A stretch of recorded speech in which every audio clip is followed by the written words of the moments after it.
Assalamualaikum warahmatullahi wabarakatuh. Selamat pagi Bapak dan Ibu dan teman-teman semuanya. Ini di pagi hari ya di Kota Padang. Saya dari Kota Padang ini buat konten ya. Nah, kali ini saya akan share kepada Bapak Ibu 3 situs atau aplikasi ya yang dimiliki oleh dosen yang itu dapat meningkatkan portofolio dosen. Tentu portofolio dosen ini banyak implikasinya. Salah satunya kesejahteraan, kenyamanan, dan tadi ya sebelum kesejahteraan berarti ada karir dosen yang bagus gitu ya, dan dampaknya nanti tentu kesejahteraan tentu kita inginkan. Nah, 3 situs ini menurut saya ini wajib kita update ya, real time ini tergantung dari kinerja kita ya, sehingga kita bisa meningkatkan dari sisi portofolio digital atau jejak digital yang terekam oleh aplikasi-aplikasi yang sifatnya itu melekat pada seorang dosen. Yang pertama, sebagai seorang dosen Tridharma Pendidikan perguruan tinggi ya, yaitu pendidikan pertama, kemudian yang kedua adalah penelitian. Nah, di penelitian kita mau tidak mau ini harus memiliki namanya Google Scholar, karena sebagai seorang peneliti ya konsekuensinya harus memiliki Google Scholar. Rasanya tidak mungkin seorang dosen itu tidak punya akun Google Scholar. Nah, yang pertama adalah Google Scholar. Nah, Google Scholar ini biasanya kita harus menggunakan email institusi, dan ini salah satu ya halaman utama di Google Scholar saya. Ini nama saya, ini afiliasi saya, kemudian ini adalah interest saya di beberapa objek. Kemudian ini adalah artikel-artikel yang dipublikasi ya, real time-nya. Kebetulan ini sampai 2024 sudah ada berapa nih? 1, 2, 3, 4, 5 ya, masih 5 ya, berarti rata-rata sebulan masih 5. Saya kira masih banyak peneliti lain yang sangat produktif. Nah, di sini pastikan Bapak Ibu memang memastikan hasil penelitian yang sudah dipublikasi baik di jurnal nasional terakreditasi ataupun ya, internasional berreputasi itu sudah terrecord, sudah terindeks, sudah tertarik ya. Nah, biasanya itu kalau belum, itu kita klik tambahkan artikel, kita ketik judulnya di sini Bapak Ibu ya. Kita ketik judul di sini, ketika muncul baru kita klik OK. Nah, kalau tidak muncul juga biasanya ya itu tambah artikel secara manual. Nah, manual kita tambah saja. Ada beberapa yang manual ya, ini yang pertama ini manual, ini artikel dari mahasiswa ya, luaran publikasi skripsi dengan mahasiswa yang alhamdulillah terpublish di International Journal of Scientific Engineering and Science tahun 2024. Nah, ini yang pertama. Setelah itu Bapak Ibu pastikan ya ini terupdate ya. Saya selalu memperhatikan ini apapun hasil publikasi saya sudah terrecord belum di sini. Nah, itu saya selalu pastikan itu. Kenapa? Nah, berkaitan dengan 2 situs berikutnya. Yang kedua adalah SINTA. SINTA ini kepanjangannya adalah Science and Technology Index, yaitu sebuah sistem yang dibangun oleh Kemendikbud untuk scoring dari kinerja kita dari sisi publikasi ya. Saya kira tidak hanya publikasi ya, kayak buku ya, kemudian haki dan sebagainya itu juga terindeks ya, karena ada teknologi di sana ya, Science and Technology Index. Nah, di sini di dashboard ya, ini ada skor overall, kemudian juga SINTA score untuk 3 tahun ya. Ini menurut saya masih rendah ya jika dibandingkan kepada Bapak Ibu. Ini saya hanya mencontohkan supaya artikel yang sudah kita pastikan masuk ke Google Scholar itu juga masuk ke SINTA. Nah, salah satu rumor atau fakta ini ya, karena saya sedang proses untuk pengajuan lektor kepala, seluruh publikasi itu wajib ya terindeks oleh SINTA ya, yang diajukan ke PAK ya untuk pengakuan angka kredit itu harus sudah terindeks oleh SINTA. Berarti kan alurnya dari Google Scholar kemudian ke SINTA. Nah, SINTA ini kita buka ya Bapak Ibu, silakan login, kemudian kita ambil yang Google Scholar. Nah, Google Scholar ini pastikan Bapak Ibu ya, pastikan memang sudah semua. Jika belum, Bapak Ibu klik ini ya, request synchronization. Nah, kita klik di sini karena betul saya sudah jadi nggak perlu, ini kita klik yes. Nanti yang tertarik ya dari Google Scholar ini yang terbaru ini akan tertarik juga di Sinta. Baik itu yang tertarik secara otomatis ataupun juga secara manual. Nah, di sini. Nah, Bapak Ibu juga bisa tambahkan tidak hanya dari Google Scholar, dari Garuda juga ya. Kemudian juga dari Scopus ya. Nah, Scopus juga ada ya. Nah, kebetulan saya sudah. Nah, mekanisme untuk indeksasi Scopus saya baru 2 ya, Bapak Ibu. Baru 2. Ini kita ajukan, kemudian kita minta request ke verifikator di LPPM atau di tingkat university. Ya, kalau di kampus saya kebetulan itu dikelola oleh LPPM dan hanya satu verifikator.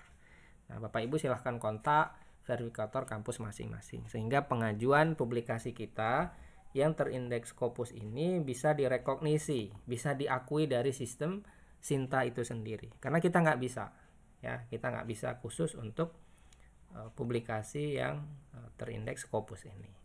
Kemudian juga buku ya, buku.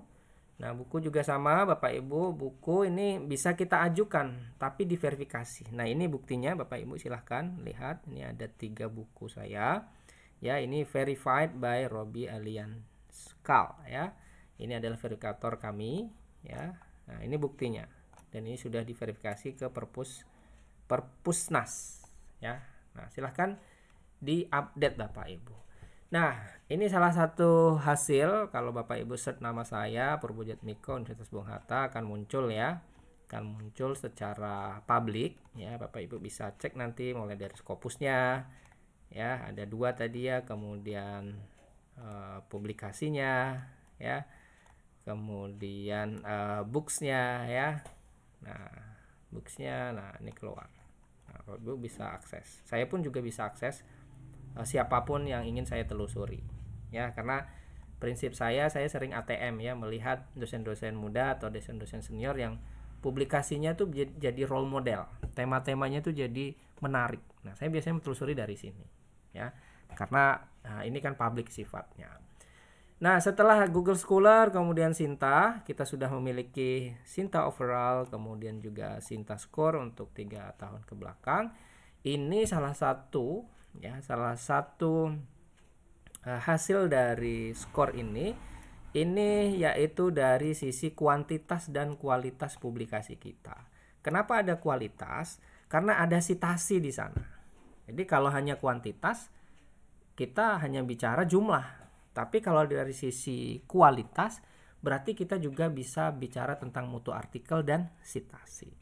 Nah, di skor ini ya, tidak hanya jumlah artikel, tidak hanya berapa banyak jumlah yang disitasi. Ya, sekali lagi tidak hanya berapa banyak jumlah citasinya dari artikel kita. Namun juga dari sisi berapa jumlah dokumen yang disitasi. Nah, di sini ya. Nah, ada berapa jumlah? Nah, ini kalau Google Scholar ada 141. Kemudian citationnya 178, dokumen yang disitasi itu ada 35 dokumen. Ya, berbeda ya Bapak Ibu, ini jumlah citasi. Dan teman-teman semuanya ini adalah dokumen yang disitasi. Nah, ini berkaitan sama kuantitas dan kualitas. Nah, saya skornya masih sebenarnya masih sangat rendah menurut saya ketimbang teman-teman saya di luar sana yang itu top ya. Topnya karena apa? Karena Scopus ya. Artikel Scopus tentu ratingnya, kuantitinya, bobotnya jauh lebih tinggi ya ketimbang ya publikasi jurnal Sinta 4, 5. Tentu bobotnya beda. Apalagi Scopus kita disitasi. Wah, itu tambah naik di sini ya, tambah melesat. Nah, ini ya Bapak Ibu harus menjadi perhatian menurut saya. Kalau bilang wajib sih nggak ada aturannya, tapi kalau kita sebagai profesinya sebagai seorang dosen, menurut saya ini sebuah kewajiban. Ya, sebuah kewajiban. Kalau enggak nanti portofolio kita, kinerja kita, saya kira tidak bisa meningkat, kita tidak bisa evaluasi. Yang terakhir ya, ini adalah sister. Ya, sister ini banyak beberapa informasi terbaru ya yang harus kita update. Ya, silahkan Bapak Ibu baca informasi dari institusi, dari kampus itu informasi-informasi yang harus cepat diupdate. Ya. Sister itu sendiri adalah sistem informasi, ya, sumber daya terintegrasi. Ya. Nah, per 6 Mei ternyata pengajuan fungsional di masa peralihan itu sudah dialihkan ke sister. Ya, di sini ya, di sini ada menu untuk layanan PAK, ya, layanan PAK. Jadi mau nggak mau kita harus mengupdate ini, ya. Nah, PAK sudah ditinggalkan, ya, domain PAK, ya, maksud saya. Nah, dialihkan ke sister. Nah, kenapa sister penting? Nih, salah satunya aturan terbaru di sini ya. Nah, di sini ada rumpun ilmu. Ya, ini 2 minggu yang lalu. Ya, 2 minggu atau 3 minggu yang lalu ini ada informasi seluruh dosen wajib mengupdate rumpun ilmu. Ya, rumpun ilmu wajib, pohon ilmu juga wajib. Nah, cabang ilmu ini baru opsional. Boleh. Karena saya rumpun ilmu terapan, ya. Kemudian pohon ilmu saya adalah ilmu bisnis atau science management atau ilmu manajemen. Dan cabang ilmu saya adalah MSDM, manajemen sumber daya manusia. Dan ini ada sedikit ultimatum ya Bapak Ibu yang tidak mengupdate rumpun ilmu ini, maka akan sulit diklasifikasikan nanti. Termasuk dari sisi karir dosen, kemudian rekognisi di bidang mana, karena tidak semua itu linier ya. Maksud saya S1-nya akuntansi, S2-nya punya ilmu pemerintahan, atau S1-nya akuntansi, S2-nya manajemen, S3-nya nanti manajemen. Nah, itu terkait guru besar dan sebagainya pasti akan berpengaruh. Nah, kemudian ya di sini ada riwayat dan sebagainya. Saya kira itu ya. Nah, ini harus kita update terutama dari sisi publikasi. Nah, publikasi di sini ini harus ditarik ya Bapak Ibu. Ya, Bapak Ibu sudah terbiasa saya yakin karena BKD, LKD di sini. Ya, kita harus mengimport ya publikasi dari Sinta. Nah, jadi alurnya memang dari Sinta. Ya, Google Scholar, Sinta, Sister. Nah, tarik data Sinta. Jadi kalau kita nggak konsisten update Bapak Ibu, nah itu nggak bisa. Ini ada 16 dari total 56 publikasi yang ditarik belum lengkap. Nah, ini saya belum upload dokumen artikelnya. Ya, belum sempat ini. Ada 16 total 56 publikasi yang ditarik belum lengkap. Saya harus upload dari sisi dokumen artikelnya. Nah, ini Bapak Ibu, mudah-mudahan Bapak Ibu tetap konsisten memperbaiki Google Scholar, kemudian juga menarik ke Sinta untuk meningkatkan dari sisi skor, ya, dari skor ini, ya. Nah, kemudian juga ke Sister. Nah, hampir lupa nih Bapak Ibu, ya, yang terakhir nih. Ya, alhamdulillah masih ingat ya, nih faktor usia. Nah, konsekuensi skor overall, ya, dan sebagainya ini konsekuensinya banyak. Tadi saya sampaikan kesejahteraan. Salah satu sumber kesejahteraan yaitu pendanaan eksternal, yaitu dari pendanaan Kemendikbud, ya, Kemenristek-Dikti. Nah, kita ambil contoh nih. Ternyata skor overall sejak 3 tahun ke belakang ini ditetapkan sebagai salah satu syarat khusus untuk eligible. Ya, eligible mengusulkan proposal, baik itu penelitian ataupun PKM. Kita ambil contoh nih, penelitian pascasarjana. Ya, overallnya adalah 300 untuk saintek, ya, saintek, dan 100 untuk bidang soshum dan seni. Ini anggota mahasiswa magister ya, peneliti pascasarjana. Apalagi mahasiswa doktor juga sama 300. Kemudian fundamental 300, kemudian soshum juga dan seni 100 ya. Nah, rata-rata ini 300 untuk bidang saintek dan 100 untuk soshum dan seni. Nah, bayangkan jika Bapak Ibu tidak concern mengupdate ini, maka eligible kita untuk memenuhi sebagai pengusul yang layak secara sistem. Karena ini secara sistem, nah itu nggak bisa, kita terkunci nanti. Ya, di Bima nanti akan terkunci. Nah, silahkan Bapak Ibu setelah ini kita cek sama-sama ya dari Google Scholar kita, Sinta dan Sister kita untuk optimalisasi peningkatan portofolio dosen kita untuk menuju menjadi dosen-dosen yang profesional dan tentunya juga sejahtera, bahagia dan membahagiakan orang lain. Sampai ketemu di konten berikutnya. Banyak maaf, terima kasih atas perhatiannya. Assalamualaikum warahmatullahi wabarakatuh.